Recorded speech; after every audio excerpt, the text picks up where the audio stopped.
All right, so first when talking about improving vocal resonance, we have to discuss what is the definition of vocal resonance. Run, run, lost boy, they say to me.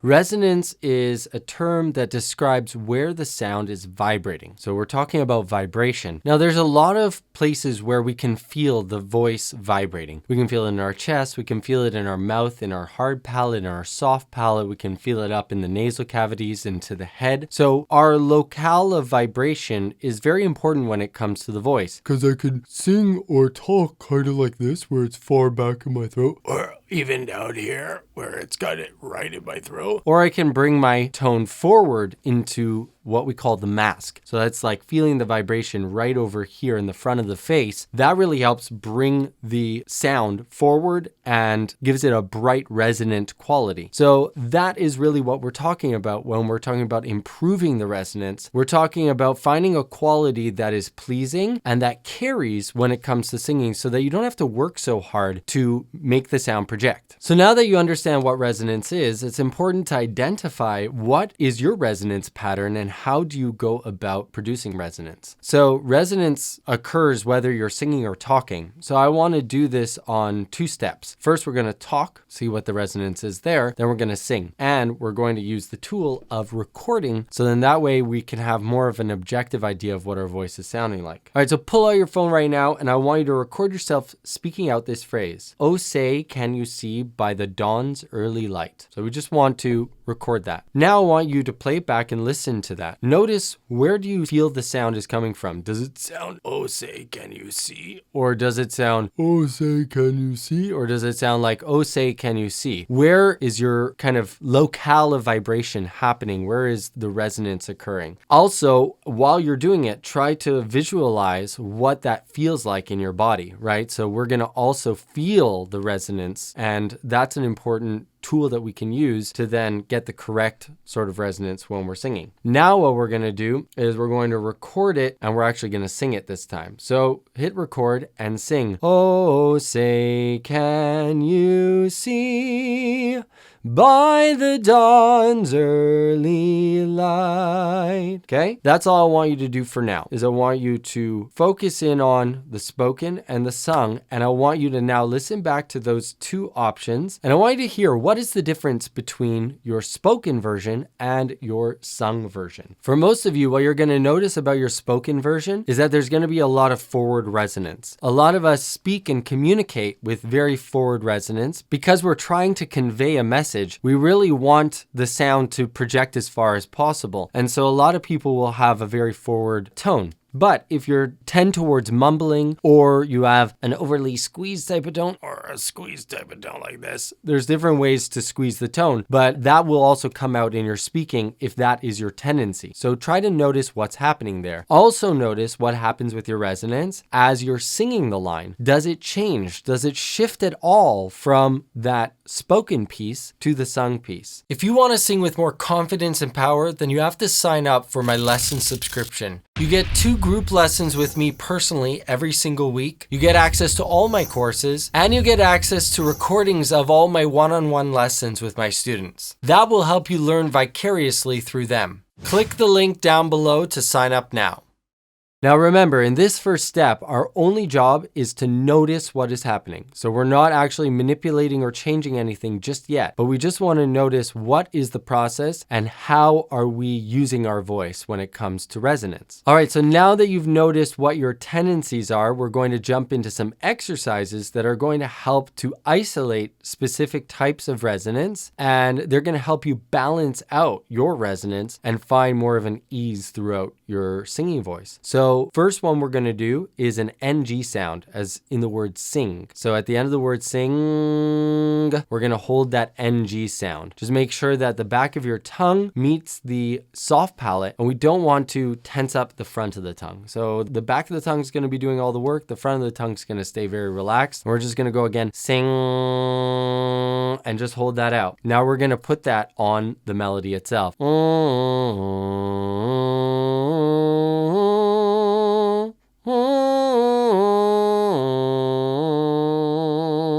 And And try to notice here where we're isolating just our nasal resonance, what happens to the tone? Does it sound overly nasal? Now, here we want it to sound overly nasal because when we add the mouth back into the picture, we're going to get much more of a resonant tone. So I'll show you what that sounds like. So if I go, it sounds really nasal, but then when I drop my tongue, I'm not actually shifting the resonance. It's just we're getting an additional resonance chamber, which is your mouth, into the picture. So we're going to go,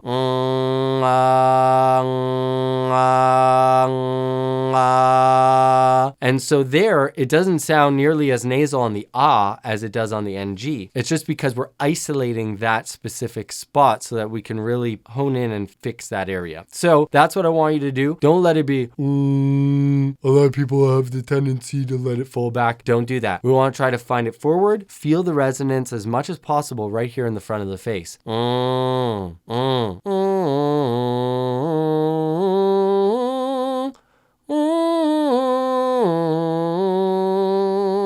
Good. Now I want you to record this next part. We're going to record ourselves doing that again. We're going to do it double. We're going to do first on the NG, then on the words, and see if the words sound a little bit different than that first recording you made. So we're going to record.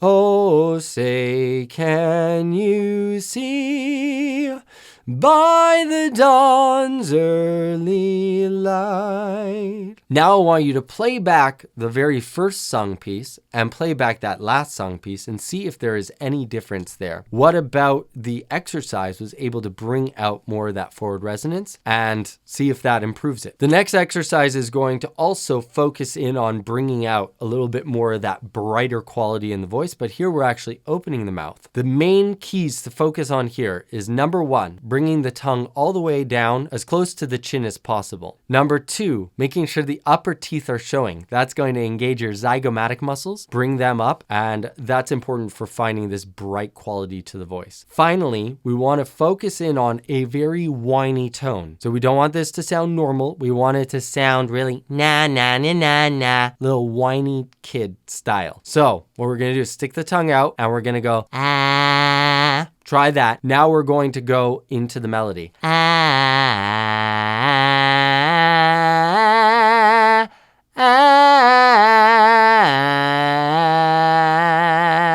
Now again, I want you to pull out your recorder, hit the record button, and sing it again like that. And we're going to double it up this time. So we're going to go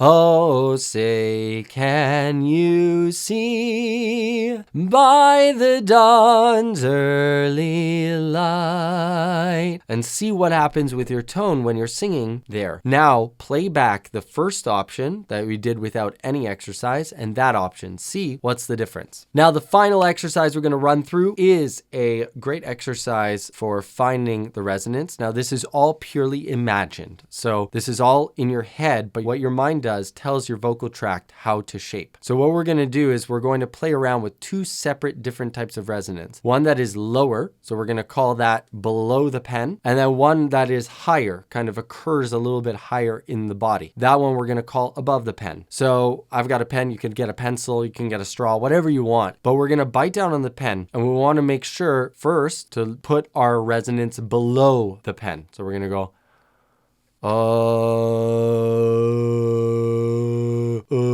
I feel my resonance kind of occurring here in my throat. That's definitely below the pen. So we want to focus in on that sort of resonance. That is something that we're going to want to get away from. We don't want to use that when we're singing because that's going to put too much pressure on the throat and it's going to sound a little bit dull and dopey. So what we want to do is bring that up now and we're going to try to put it above the pen. So thinking, and it's all in our imagination, we're going to imagine over the pen.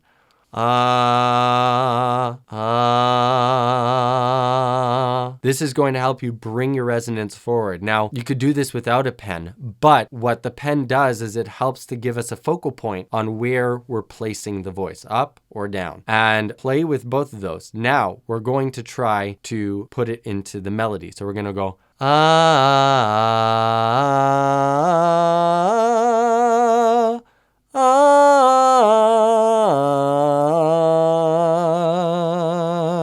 Now, it's important to note that with something foreign in your mouth, you're going to have the tendency to want to retract your tongue. So you're going to want to pull back on your tongue. Try to avoid that. Make sure that your tongue touches the pen the entire time as you do this exercise. That will help avoid any sort of pullback or retraction on the tongue and make sure that it's placed optimally. So now that we've got that, we're going to try to do it double. We're going to go, ah, ah.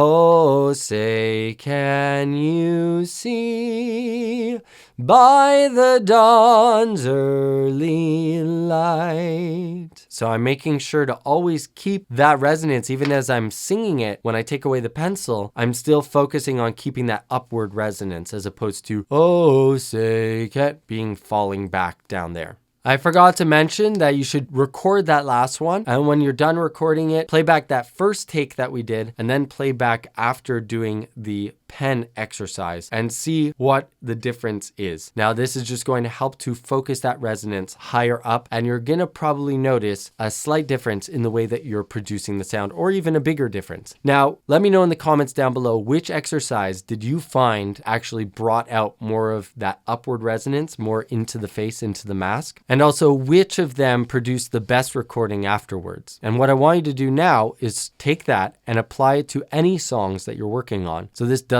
obviously just work on the only one that we were trying. We were just trying something that's simple, but you're welcome to try any of these exercises with any melody that you're working with. It'll really help you start to apply these principles of resonance and proper resonance placement to the songs that you're singing. And that's how you're going to see the biggest difference in your voice. So I hope you liked this video. If you did, please hit the like button down below. If you want to see more videos like this, check out that one right there. I know you're going to like it.